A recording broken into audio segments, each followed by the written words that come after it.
రేవంత్ కేసులో ఏసీబీ దూకుడు పెంచింది. నలుగురి పేర్లతో ఇప్పటికే ఎఫ్ఐఆర్ దాఖలు చేసిన ఏసీబీ సప్లిమెంటరీ ఎఫ్ఐఆర్ దాఖలు చేయడానికి సిద్ధమవుతోంది. ఇందులో కీలకమైన 20 మంది పేర్లు ఉండే అవకాశం ఉంది. వీరందరికీ కోర్టు ద్వారా సమన్లు పంపడానికి కూడా ఏసీబీ పథకం సిద్ధం చేసింది. రాజకీయంగా విమర్శలు వస్తున్న నేపథ్యంలో కోర్టు ద్వారానే విచారణలో ముందుకెళ్లాలని ఏసీబీ భావిస్తున్నట్టు సమాచారం. పూర్తి డీటెయిల్స్ మా crime news correspondent Ramesh Vaitla అందిస్తారు. రమేష్, ఏసీబీ దూకుడు పెంచిందనుకోవచ్చా? రేవంత్ రెడ్డి వ్యవహారంలో మొదటి ఎఫ్ఐఆర్తో పాటు రెండో ఎఫ్ఐఆర్ కూడా సిద్ధం చేసిందా? ఇందులో ఎవరెవరు ఉండే అవకాశం కనిపిస్తోంది? ఋషి, ఏసీబీ పూర్తిగా విచారణలో దూకుడు పెంచిందని చెప్పవచ్చు. దీంట్లో ప్రధానంగా ఏదైతే మొదటిసారి ఎఫ్ఐఆర్ దాఖలు చేసినప్పుడు అందులో 4 నిందితుల పేరు చేసింది. అయితే ఇప్పుడు ఏదైతే 4 రోజుల పాటు రేవంత్ రెడ్డితో పాటు సెబాస్టియన్ తర్వాత ఉదయ్ సింగ్ వాళ్ళని కస్టడీలో తీసుకున్న తర్వాత కొన్ని ఆధారాలతో పాటు కొన్ని కీలకమైన విషయాలు రాబట్టగలిగింది. దీన్ని ఆధారంగా చేసుకుని మొత్తం ఒక సప్లిమెంటరీ రీమాడిఫై ఎఫ్ఐఆర్ ను కూడా కోర్టులో దాఖలు చేసేందుకు ఇవాళ సాయంత్రంలో దాఖలు చేసే అవకాశం ఉంది. దీంట్లో మొత్తానికి ఒక 20 మంది పేర్లని ఆయనలో చేర్చే అవకాశం ఉంటుంది. ఎందుకంటే ఇప్పటి వరకు ఏదైతే రాజకీయంగా కొన్ని విమర్శలు కావచ్చు, రాజకీయంగా కొన్ని ఆరోపణలు వస్తున్న నేపథ్యంలో పూర్తిగా లీగల్ గా ఈ కేసులో లీగల్ గా ముందుకు వెళ్ళాలని చెప్పి ఇటు ఏసీబీ అధికారులు నిర్ణయించారు. ఈ వరకు నిన్న రాత్రి ఒక కీలకమైన సమావేశం ఏసీబీ కార్యాలయంలో జరగడం జరిగింది. దీంట్లో ఏసీబీ డీజీ ఏకకాంత్ తో పాటు మొత్తం ఈ ఇన్వెస్టిగేషన్ లో ఉన్న అధికారులు మొత్తం కూడా పాల్గొనడం జరిగింది. అయితే నిన్న రాత్రి 1 గంట వరకు జరిగిన ఈ కీలక సమావేశంలో కొన్ని నిర్ణయాలు తీసుకున్నారు. ఇవాళ ఉదయం సమయంలో మొత్తానికి రేవంత్ రెడ్డి, సెబాస్టియన్ తర్వాత ఉదయ్ సింగ్ ఈ 3 ఇళ్లలో సోదరు చేయాలని నిర్ణయం తీసుకున్నారు. ఎందుకంటే ఇప్పటి వరకు వచ్చిన ఇన్వెస్టిగేషన్ లో వచ్చిన ఆధారాలు వీటన్నిటిని ఒక కంక్లూజన్ కావచ్చు, దీనికి సంబంధించిన బలమైన ఎవిడెన్స్ కోసం వాళ్ళ ఇళ్లలో సోదాలు చేయాలని చెప్పి నిర్ణయం తీసుకున్నారు. ఆ నిర్ణయం మేరకు ఇవాళ ఉదయం నుంచి సోదాలు చేస్తే ఇప్పటివరకే రేవంత్ రెడ్డి తర్వాత సెబాస్టియన్, ఉదయ్ సింగ్ ఇళ్లలో కొన్ని కీలకమైన డాక్యుమెంట్స్, హార్డ్ డిస్క్, వాళ్ళకి సంబంధించిన పాస్పోర్ట్లు అన్ని సీజ్ చేశారు.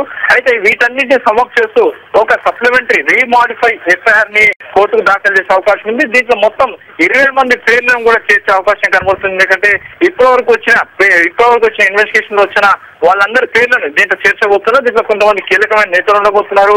కొంతమంది ఏదైతే డబ్బులు ఎవరైతే రేవంత్ కి పంపించారో, డబ్బులు సంబంధించి ఎవరైతే డీలింగ్ చేశారో వీళ్ళందరి పేర్లతో కూడా మొత్తం 20 మంది పేర్లు దీంట్లో ఉండే అవకాశం ఉన్నట్టు మనకు వస్తున్న సమాచారం. అయితే దీన్ని సాయంత్రంలోగా రీమాడిఫై అయితే రేవంత్ రెడ్డిని కస్టడీని తిరిగి కోర్టుకు అప్పగిస్తున్న సమయంలో ఈ రీమాడిఫై ఎఫ్ఐఆర్ కూడా ఇచ్చే అవకాశం ఉన్నట్టు కనబడుతుంది. Right Ramesh, thank you.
ఈరోజు మార్నింగ్ ఉదయము కోర్టు నుండి తీసుకున్నాము సర్చ్ వారెంట్స్.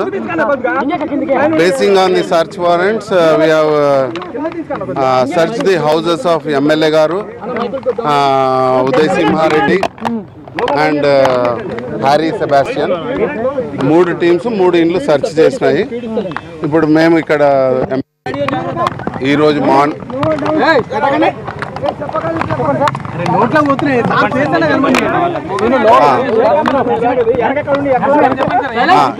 మార్నింగ్ ఉదయము కోర్టు నుండి రేవంత్ రెడ్డి కేసులో నిందితులుగా ఉన్న రేవంత్ రెడ్డి, ఉదయ్ సింహ, సెబాస్టియన్ ఇళ్లలో సోదాలు ముగించాయి. 3 టీములుగా విడిపోయి రేవంత్ రెడ్డి పాత ఇంట్లో, ప్రస్తుతం ఉంటోన్న ఇంట్లో కూడా సోదాలు నిర్వహించినట్టు ఏసీబీ అధికారులు చెప్తున్నారు. కొన్ని కీలకమైన వస్తువులు అలాగే సిపియు స్వాధీనం చేసుకున్నట్టుగా అధికారులు చెప్తున్నారు. చిన్న బ్రేక్ తీసుకుందాం. బ్రేక్ తర్వాత వైసీపీ నేత బొత్స సత్యనారాయణతో నా వార్తల ప్రసారం చూస్తూనే ఉండండి.